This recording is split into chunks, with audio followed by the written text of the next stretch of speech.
今日好開心咧，係請到法律界嘅人士潘展平大律師。法律界入邊咧，可以話咧係有多重嘅身份嘅。我係做大律師之前咧，我係執業藥劑師嚟嘅。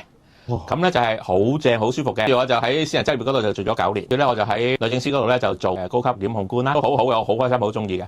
咁咧但係咧我就又覺得唔夠刺激，因為只係做一樣嘢嘅啫，就係做檢控。我想出嚟做下咯，就結果喺律政司嗰度做咗11年，咁我又出嚟執業啦。可以咧就做外判主控啦，可以做辯方律師啦，可以做民事案嘅原告或者係被告方面嘅律師啦，咁亦都可以做暫委法官啦。咁結果我就去咗呢個區域法院法官。政府咧又做咗私人，其實你嘅業務或者客人揾你嘅機會都好大嘅。咁我就覺得咧，任何一個行業咧，你有4個因素就一定得。第一，你要做嗰個行業嘅天分；第二，你嘅努力；第三，你嘅 connection；第四，你嘅 luck。咁我都睇過你呢12本書，其中有《金的法庭》。咁其實入邊講好多 case 同埋案件嘅。咁其實點解你會出書咧？個原因係咩咧？出書咧就係因為我初想知道任何一樣嘢嘅時間咧，其中一個容易嘅方法咪睇書咯，將一啲真正嘅法庭故事寫出嚟啦。